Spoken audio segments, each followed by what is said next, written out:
आप देख रहे हैं कथा व्यथा यूट्यूब चैनल की स्पेशल प्रस्तुति, न जिसका आदि न अंत, वो है अनंत। धार्मिक चर्चाओं का अनोखा संगम। नमस्कार, जय श्री श्याम, जय श्री श्याम, जय श्री श्याम। आप सुन रहे हैं कथा व्यथा यूट्यूब चैनल की अद्भुत प्रस्तुति अनंत। मित्रों, आप लोगों ने पिछले भाग में देखा कि राजा नल पर शनि किस प्रकार से अपनी धर्म चाल चलते हैं और राजा नल किस प्रकार से राजा से एक भिखारी हो जाते हैं। उनके पास कुछ नहीं बचता,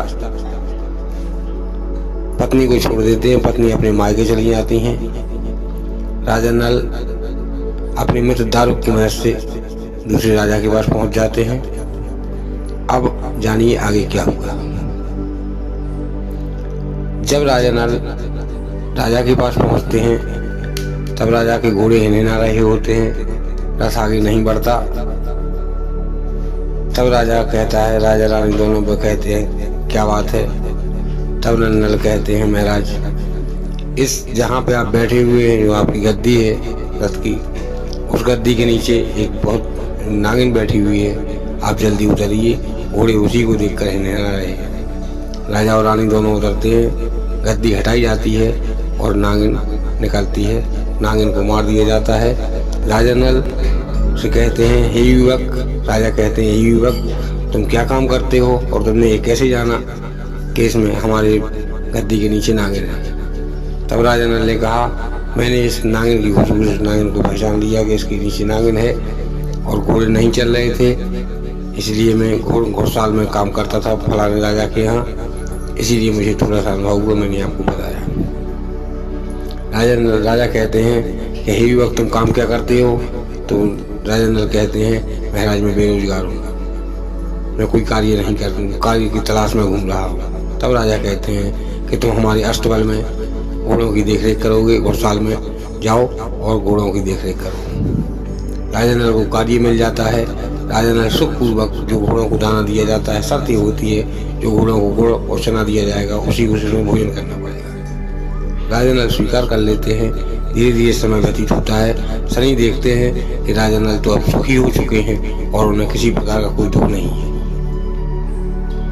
अब शनि अपनी आगली चाल चलते हैं और राजा नल जहाँ अस्तबल में घुड़साल में पहरा दे रहे होते हैं, वहाँ रात में चोरी हो जाती है। चोरी हो जाती है, राजा नल जाग जाते हैं, चोरों को पकड़ते हैं और वही चोर पहरेदार में परिवर्तित होकर रात चिल्लाते हैं, बचाओ बचाओ, ये चोर चोर चोर चोर चिल्लाने लगते हैं। लोग इकट्ठे होते हैं। राजा नल उस समय से उस घोड़े को पकड़े हुए थे, तो लोग समझते हैं कि राजा नल ही चोरी कर रहे थे। इस प्रकार से राजा नल को राजा के सामने पेश किया जाता। राजा कहते हैं कि हे मनुष्य, तुम ऐसा नहीं कर सकते हो, मुझे पूर्ण विश्वास है, सच्ची बात क्या है मुझे बताओ।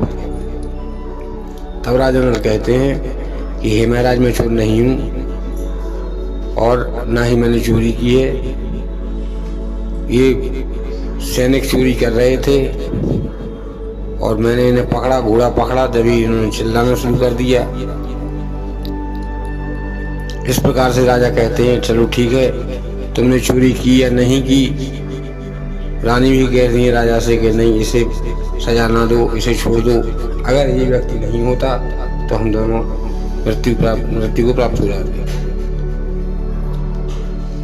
उस एहसान के बदले में राजा कहते हैं कि चलो ठीक है, हम तुम्हें चोरी की सजा नहीं दे रहे हैं, एक सजा देते हैं कि तुम हमारे राज्य से बाहर हो जाओ और तुम्हारी नौकरी छीन ली जाती है। तब राजा नल की नौकरी चली जाती है।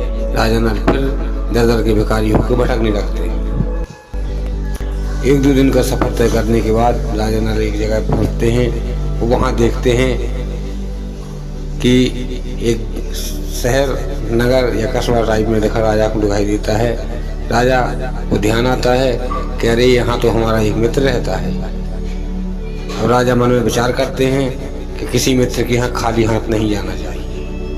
कभी भी किसी मित्र के यहाँ खाली हाथ नहीं जाना चाहिए, किसी सगे संबंधी के यहाँ खाली हाथ नहीं जाना चाहिए। कुछ ना कुछ लेके जाओ जिससे कि मान सम्मान बढ़ता रहे और वो खा ले और उसके बच्चे होते हैं वो भी पहचानने लगे कि हाँ कौन आया था।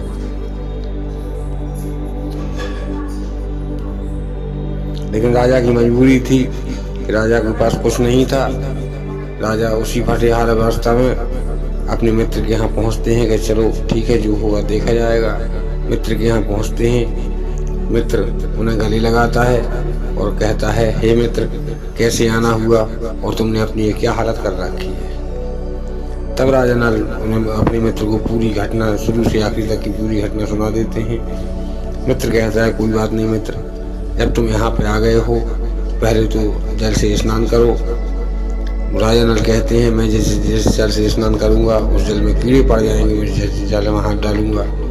तब वह मित्र राजा नल को स्नान करवाता है। स्नान करवाने के बाद उन्हें सुंदर वस्त्र देता है, आओ भगत करता है, अपने हाथ से राजा को खाना खिलाता है। खाना खाने के बाद राजा रात्रि में विश्राम एक कक्ष में राजा को अलग से विश्राम करने के लिए दे दिया जाता है। तब राजा क्या देखते हैं कि एक मोर का चित्र बना हुआ है और उस पर एक मोतियों का हार लटका हुआ है। राजा उसे देखते रहते हैं। राजा मध्यरात्रि के बाद राजा जब ब्रह्म मुहूर्त होता है, राजा का नित्य नियम था ब्रह्म मुहूर्त में जागने का। जब राजा ब्रह्म मुहूर्त में जागते हैं तो क्या देखते हैं, वह मोर पूरे हार को निकल गई है। राजा ने सोचा हम पे बुरा वक्त चल रहा है और अब मित्र हम पे चोरी का आरोप लगाएगा, न जाने क्या क्या उलाहने देगा और हमें कितना शर्मिंदा होना पड़ेगा। इस वजह से राजा मित्र से बिना कुछ कहे ब्रह्म मुहूर्त में ही सुबह 4 बजे मित्र का घर छोड़ के वहां से चल देते हैं। चलते चलते कुछ दूर पहुंचते हैं, वहां पर नित्य क्रिया आदि से निवृत्त होते हैं और एक नदी में जाते हैं स्नान करने के लिए। उस नदी में कीड़े पड़ जाते हैं, पानी दलदल में बदल जाता है। राजा की फिर वही अवस्था हो जाती है।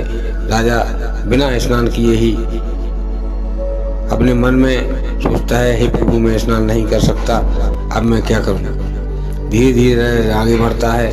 आगे जाकर जब राजा आगे बढ़ता है तो उसे भूख प्यास लगती है। वह जल तो पी नहीं सकता था, ना ही कुछ खा सकता था। धीरे धीरे करके समय व्यतीत होता है। राजा 2 दिन का भूखा प्यासा भटकता रहता है जंगल में। एक दिन राजा के मन में कोई गिलानी नहीं थी, ना ही कोई दुख था, क्योंकि अब वो समझ रहे थे कि मेरी पत्नी अपने मायके में पहुंच चुकी होगी और मैं अपना जीवन तो किसी प्रकार से काट लूंगा। इस पर शनि देव देखते हैं कि राजा तो फिर सुखी हो गया है, अपने पेट भरने के लिए तो कहीं से भी इंतजाम कोई भी कर लेगा। राजा एक जगह जाते हैं, एक पीपल के पेड़ के नीचे सो जाते हैं। पीपल के पेड़ के 2 पत्ते गिरते हैं राजा के दोनों हाथों पर और राजा के दोनों हाथ कट जाते हैं। अब राजा बिना हाथों का हो जाता है। उसके पास ना तो कोई कार्य पहले से था और ना अब कोई कार्य होगा, और बिना हाथों का राजा कहाँ जाए। राजा फिर भी कहता है, हे ईश्वर तेरी जो इच्छा देखा जाएगा, अब तुम्हारे हवाले है हमारी जिंदगी, कितना कहकर राजा आगे बढ़ जाते हैं। आगे बढ़ते एक नगर में पहुंचते हैं। नगर में पहुंचने के बाद राजा नगर में पहुंच जाते हैं और वहां पर कोई काम मांगते हैं।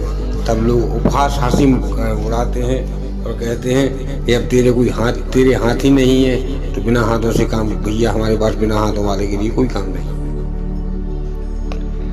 नगर के अंत में एक कोलू चलाने वाला था। आज के जमाने में स्पिलर में तेल पेरा जाता है, पहले जमाने में कोलू चलते थे।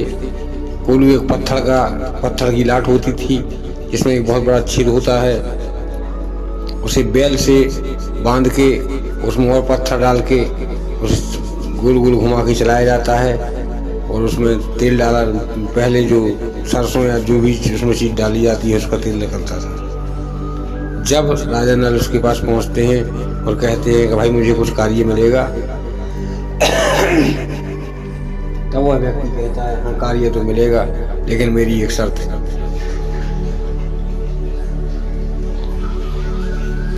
कि तुम्हें भोजन में वो मिलेगा जो यहाँ पे खर आएगी, जो यहाँ पे तेल पेरने के लिए आएगा, उसी चीज की खर तुम्हें खानी पड़ेगी। हाँ, साथ में मैं जो अपने घोड़ों के लिए गुड़ देता हूँ वो मैं तुम्हें दे दिया करूँगा, उसके साथ तुम खर खाओ और अपना पेट भरो। यदि इतने में तुम कार्य कर सकते हो, यही तुम्हारी मजदूरी होगी और यही तुम्हारा वेतन होगा। इतने में तुम कार्य कर सकते हो तो करो, वरना अंत जगह जा सकते हो। राजा नल बेचारे करते भी क्या, मरता क्या ना करता। एक आस बंदी थी, वह धीरे धीरे उसने काम समझा दिया। बैल वह स्वयं ही बांध देता था कोलू पे।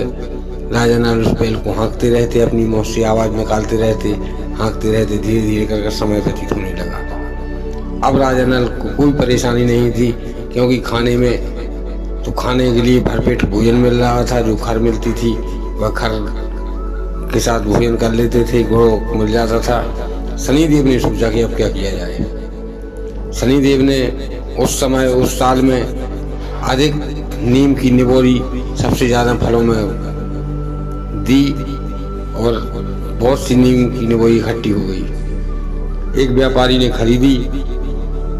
आज बस ट्रक चलते हैं, रेलगाड़ी चलती है साधन ले जाने के लिए। पहले बैलगाड़ियां हुआ करती थी और एक बैलगाड़ी का मालिक आया और इसके मालिक को बुलाता है। तब वह जाकर अपने मालिक को बुलाते हैं, कहते हैं सेठ जी आपसे कोई मिलने के लिए आया है। और वह कहता है हाँ बोलो क्या बात है। बोले ये 500 गाड़ी हैं, इन्हें तुम्हें जितनी जल्दी हो सके उतनी जल्दी पेरना है।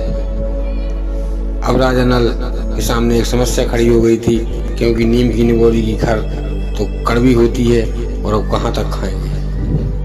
फिर भी भगवान पे आस्था रखकर उन्होंने अपना कार्य शुरू कर दिया और ज़्यादा से ज़्यादा, क्योंकि 500 गाड़ी बहुत जल्दी ही उन्हें निपटानी थी।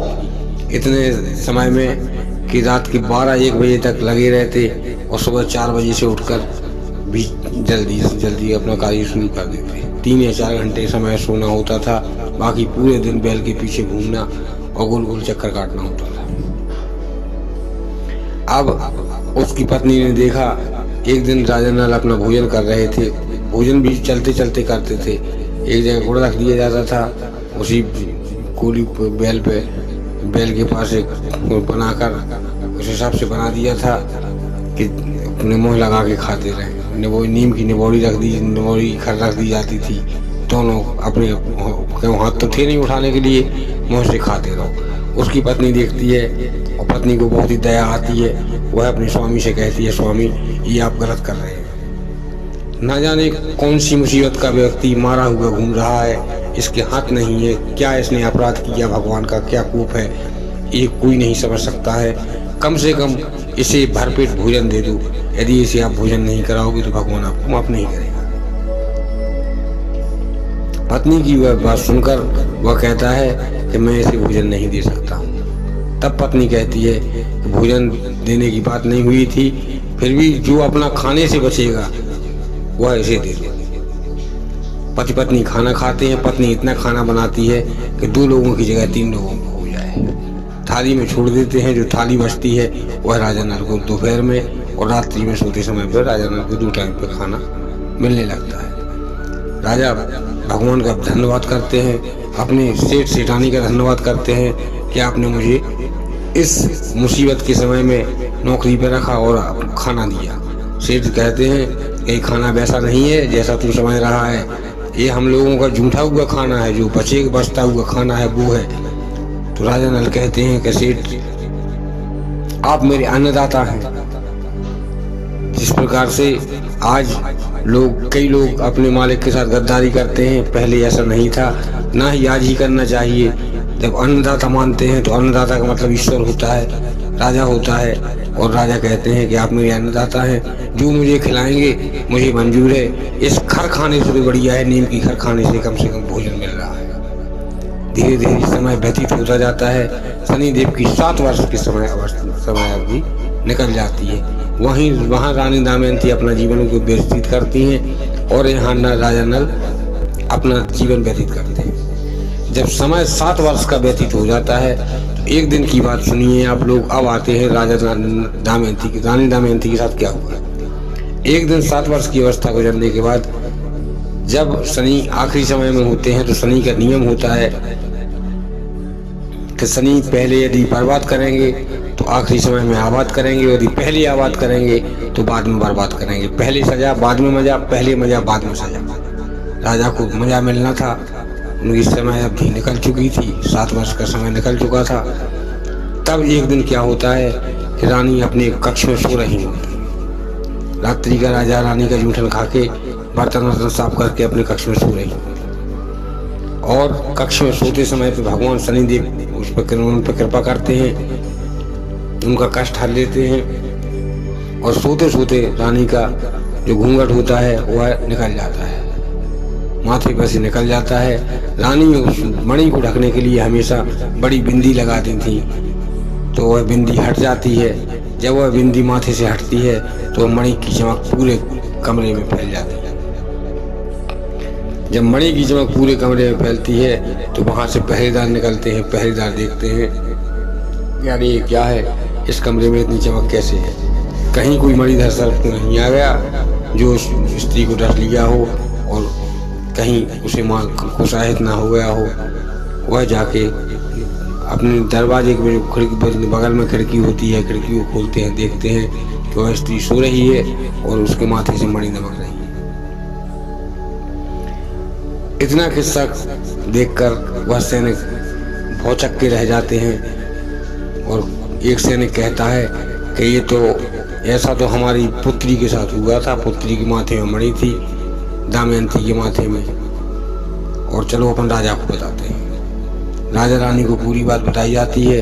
राजा रानी आते हैं, देखते हैं और कहते हैं कि हाँ ये हमारी पुत्री ही है। जब पुत्री को देखते हैं दरवाजा खुलवाया जाता है।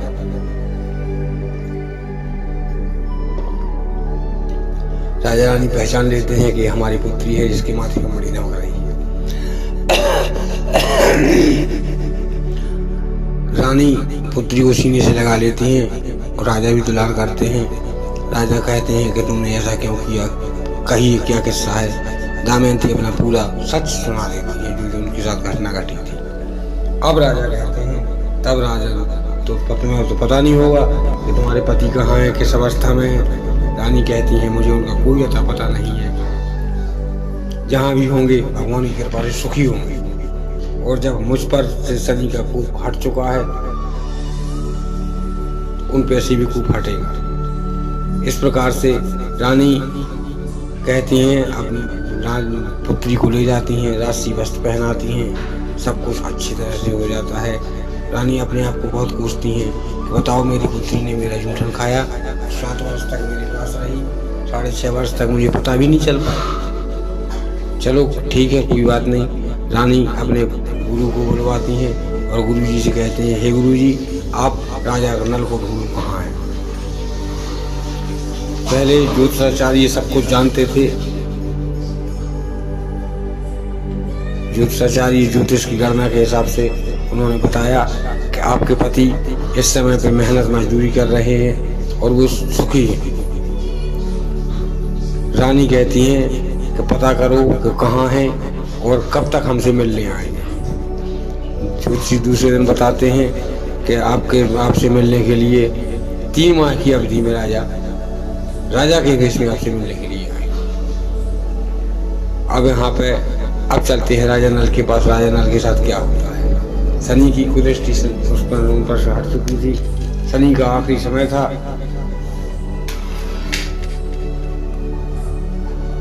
शनि ने सोचा जो हमने इससे छीना है वह क्यों ना इसे वापस कर दिया जाए। शनि जितना लेते हैं कहते हैं कि उससे 10 गुना, उनकी दशा खत्म होने से पहले या दशा खत्म होने के 7.5 साल बाद उससे 10 गुना मिल जाता है। शनिदेव आते हैं और शनिदेव मन में विचार करके किसी को देना चाहिए ऐसा विचार करके उसके पास चले जाते हैं। जब राजा वहाँ पहुँचता है, एक सुबह की अवस्था होती है, 4 बजे की।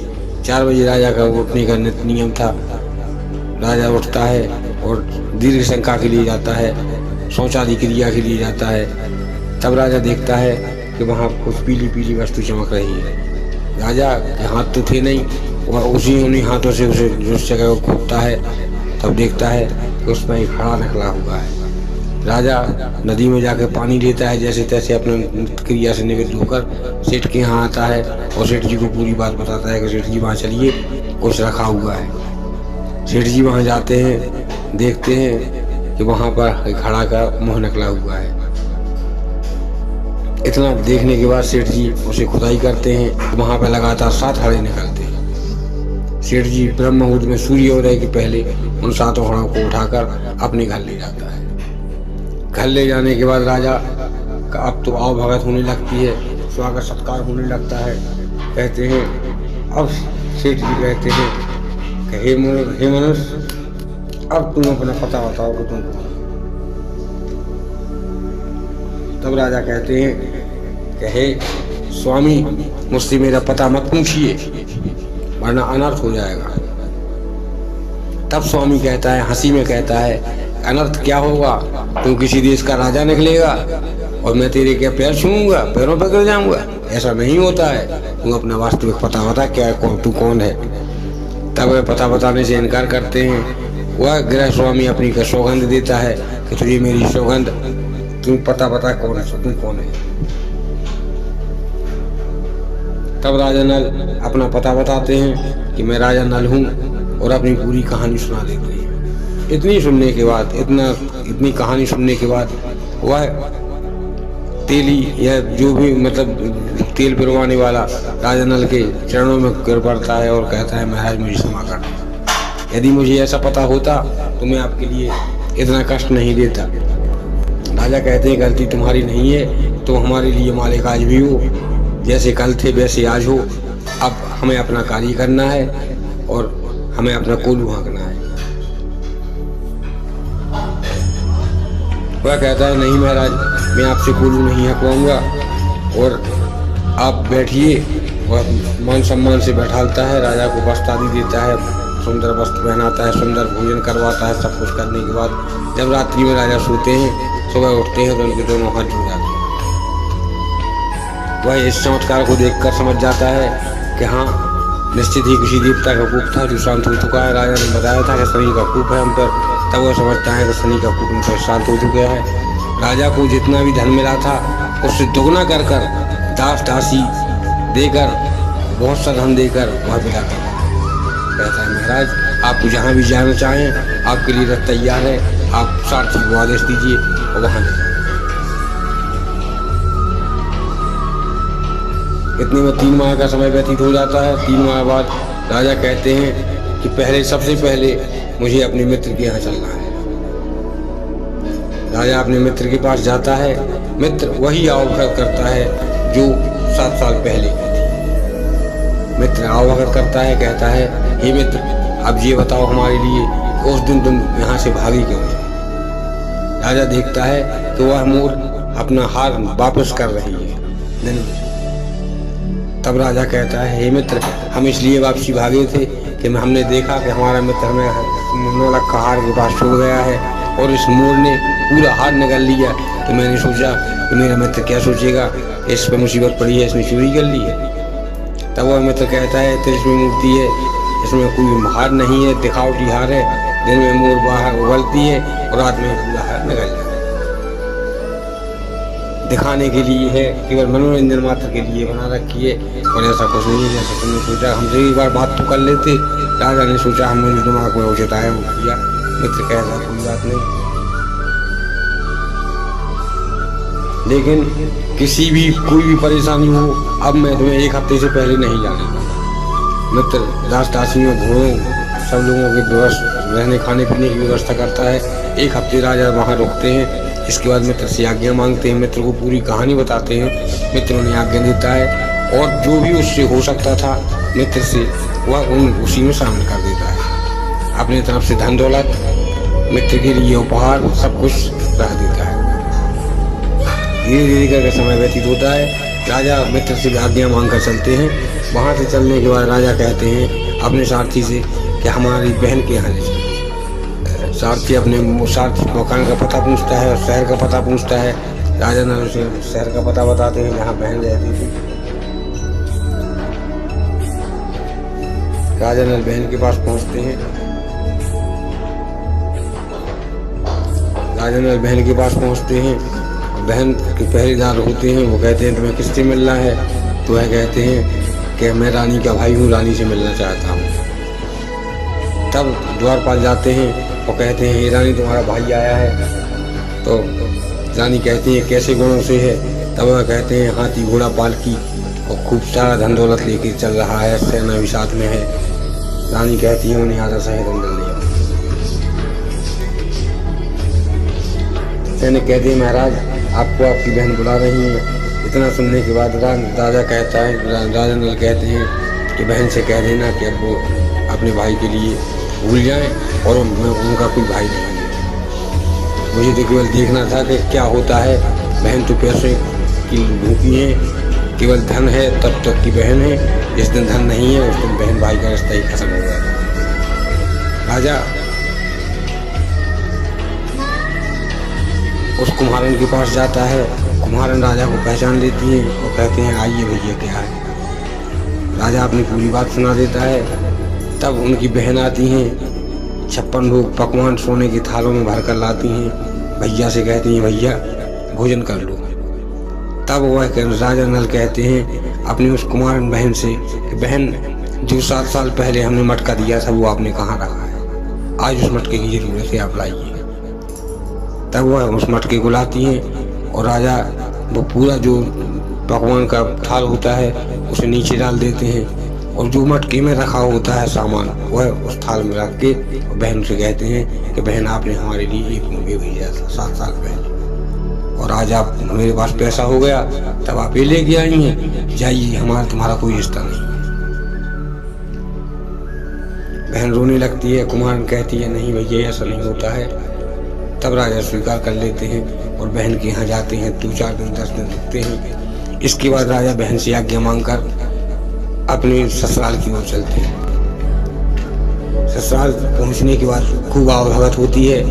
राजा अपनी पूरी घटना पूरी किस्सा राजा अपने सास ससुर प्रजाजनों को सुनाते हैं। अब उनके ससुर जी कहते हैं, ससुर कहते हैं कि तुम्हारे साथ छल हुआ था, जिस मित्र तुम्हारे मित्र ने छल किया था अब तुम चलो उसके साथ जुआ खेलो। तब राजा कहते हैं कि मेरे पास तो कुछ बचा ही नहीं है, मैं दाव पे क्या लगाऊंगा। ससुर कहते हैं जितना तुम दोनों का मिला के राज्य होता है उससे ही बड़ा राज्य हमारा है और अब तुम दाव पे हमारा राज्य लगाओ। राजा कहते हैं कि ऐसा नहीं कि आपका राज्य चला जाए और आपको भी दर की ठोकर खानी पड़े।